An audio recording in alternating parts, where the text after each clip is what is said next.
Bom, a próxima vantagem para pesquisadores, principalmente, é a replicabilidade da sua pesquisa científica, né? Você, como cientista, provavelmente quer que outros cientistas possam testar a sua hipótese e validar os resultados que você encontrou na sua pesquisa.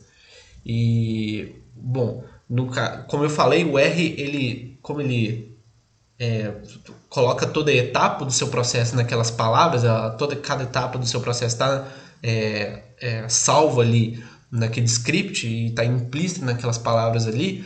Toda pessoa no mundo que tiver acesso àquele documento de texto, aquele documento que tem aquelas palavras, consegue entender cada etapa do seu processo, cada etapa que você fez para gerar a análise nos seus dados.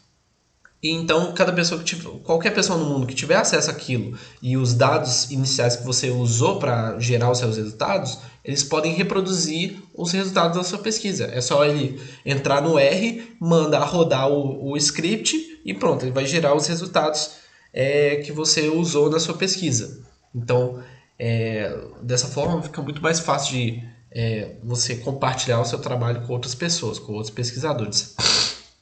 E aí no slide eu tô citando dois artigos, né? O primeiro foi escrito por Enio Potti, e esse artigo ele está envolvido em um dos grandes escândalos da ciência moderna.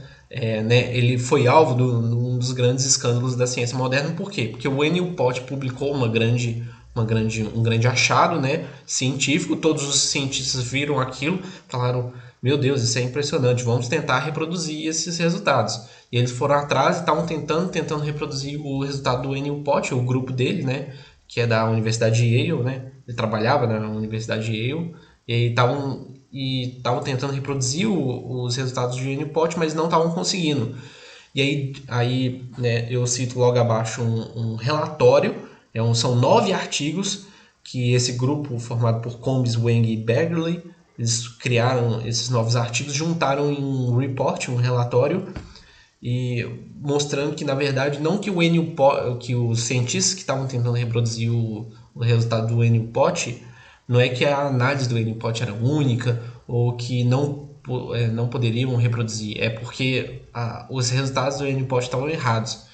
Ele não teve cuidado o suficiente para mexer com os dados e acabou gerando resultados incorretos. E aí, com isso, teve um desdobramento, o Nport foi processado. Se você procurar pelo artigo hoje em dia, você não consegue achar mais na Nature, né? A Nature retirou esse artigo mais. Então, é uma coisa para você, como cientista, pensar, né? Tem que ter cuidado com a replicabilidade da sua pesquisa. Próxima vantagem é a capacidade gráfica da linguagem, né? E esse é um dos pontos principais que os pesquisadores sempre falam do R, é que ele tem uma capacidade gráfica muito poderosa. E aí, no caso, eu cito duas artes, né, criadas por Thomas Lynn Pedersen, e ele, segundo o autor, né, segundo Thomas, ele usou sistemas complexos para gerar essas artes. Então, se você quiser, você pode usar matemática e estatística para poder gerar arte no R, né? É só uma opção também, né? Você pode gerar gráficos comuns, histogramas, boxplots, gráficos de barras, enfim. É só uma opção que, se você quiser, você pode usar o R para isso, né?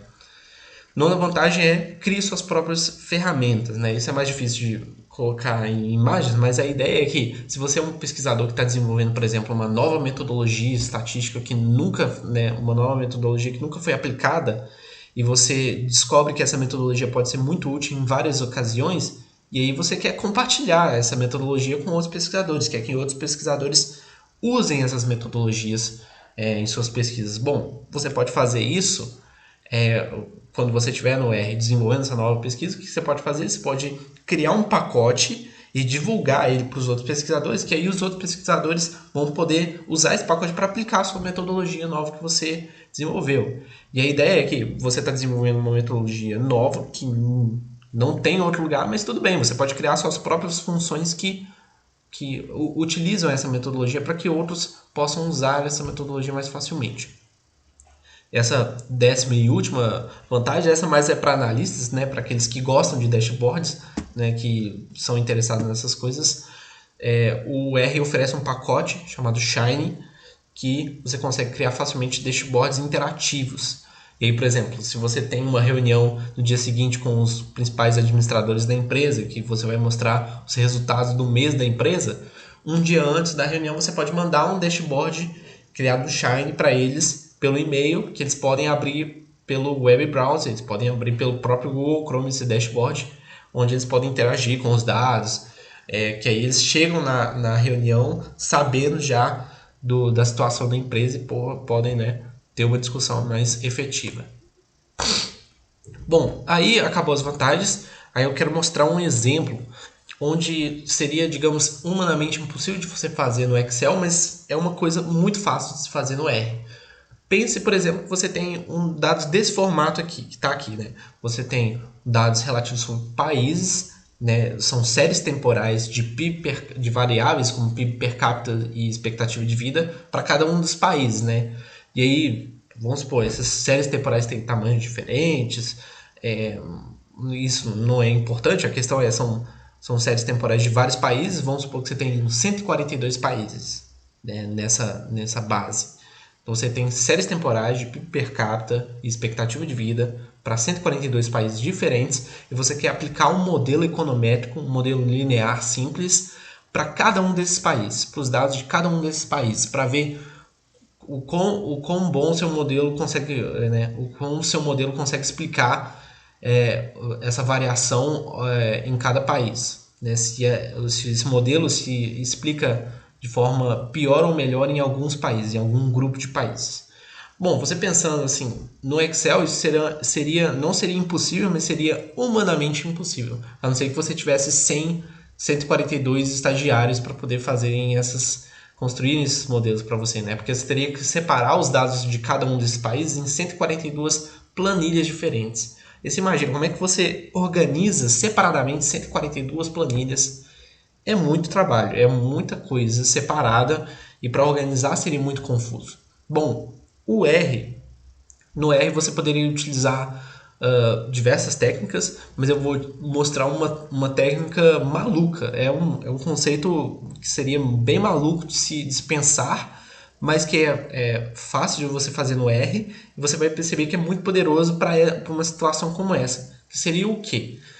Seria criar uma coluna nessa tabela, né? Você tem essa tabela inicialmente, você cria uma outra tabela a partir disso, né? Onde você, em uma coluna, você cria uma coluna onde inclui outras tabelas. Então é como se você tem, primeiro, à direita, né? A tabela na direita. Você tem a coluna de país, onde você inclui, né, os países. Cada linha ali agora está representando um país, então essa tabela vai ter 142 linhas, né? Cada linha representa um dos 142 países.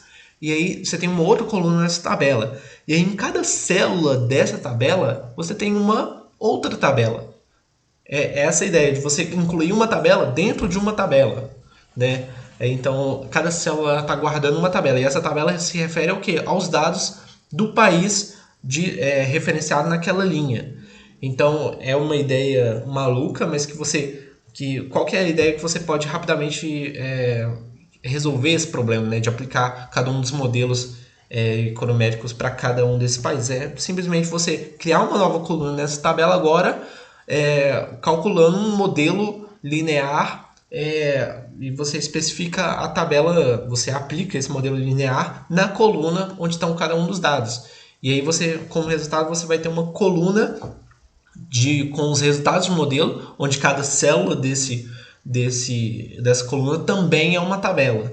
Então você tem uma tabela,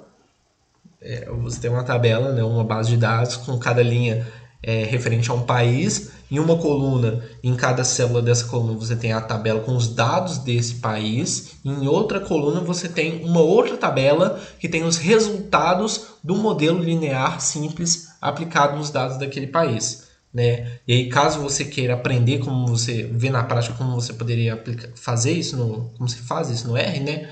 É só você ver essa palestra do Hadley Wickham, que ele explica passo a passo como você poderia fazer isso, né? Como você poderia aplicar esse modelo, né? E é uma palestra super interessante caso você queira ver.